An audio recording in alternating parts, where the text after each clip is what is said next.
Burkina Faso's bold rise from colonial chains to a new era of sovereignty. He said no to millions of dollars from Saudi Arabia to build mosques. Instead, he said, "My people need roads, schools and hospitals. They can pray at home." This is Captain Ibrahim Traoré, Africa's youngest leader, and this is the story of Burkina Faso's rise from colonization to renewal. Burkina Faso, a small landlocked country in West Africa, has endured colonization, military coups and jihadist violence. But through it all, the spirit of its people has never wavered. And now a new leader is writing a bold new chapter centered on sovereignty, self-reliance and pride. This is the journey of a nation fighting for its future. In the late 1800s, the French colonized what was then called Upper Volta, breaking apart ancient kingdoms and exploiting the land and its people. But resistance ran deep. The Volta-Bani War of 1915 to 1917 marked one of West Africa's most organized uprisings. After decades of struggle, the nation gained independence in 1960. In 1984, revolutionary leader Thomas Sankara renamed the country Burkina Faso, meaning land of incorruptible people. He launched radical reforms, vaccinating millions, planting trees across the Sahel and promoting gender equality. But in 1987, Sankara was assassinated and a 27-year authoritarian rule followed under Blaise Compaoré. Burkina Faso's terrain is both beautiful and harsh. It stretches across savannas and dry plains in the Sudano-Sahelian zone, bordered by 6 neighboring countries. The north faces brutal dry seasons, with only a few months of rainfall, while the south is tropical with lush rains and dramatic landscapes like the Banfora Escarpment and the Cascades de Carfigala. Temperatures often soar past 40 degrees Celsius and winds from the Sahara blow dust across the land. Yet still, life thrives here.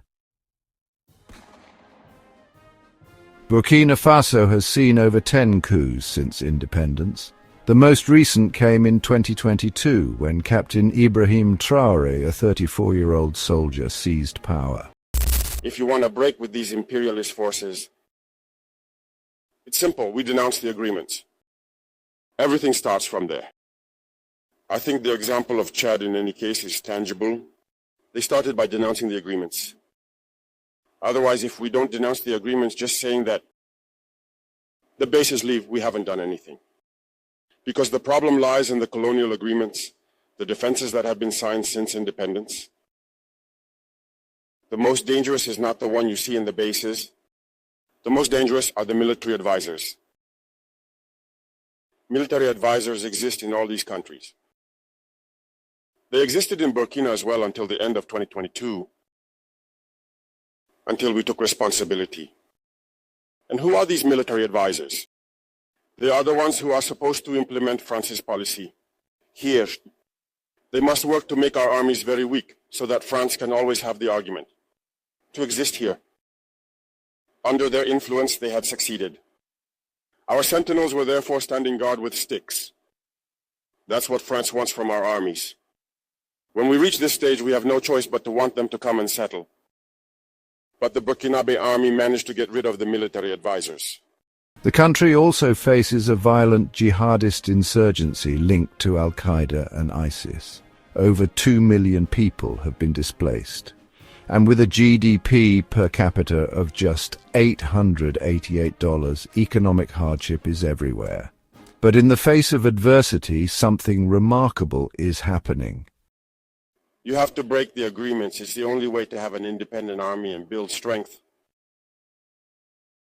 But many people do not understand this, perhaps.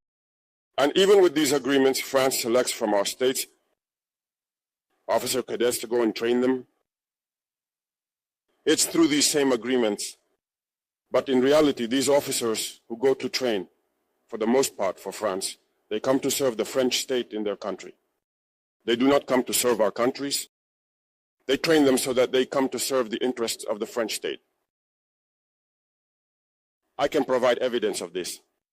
When we revolted, Many officers in Burkina who were trained in France were immediately contacted to tell them that it was time to take action because you were trained for this, to serve France's interests. Most of these officers reported back to us. We took note and we continued to monitor. When an officer trained in France returns to his country and unfortunately dies, either by accident or on the battlefield. In France, there is a night of tribute to the fallen in the army, as there is everywhere else. During the night of tribute to the fallen, the name of the officer in question is mentioned, and it is said, died for France. They do not train him to serve his country, they train him to serve their state. And in many African states, there are plenty of such officers. Since taking power, Captain Traoré has made bold, unapologetic moves.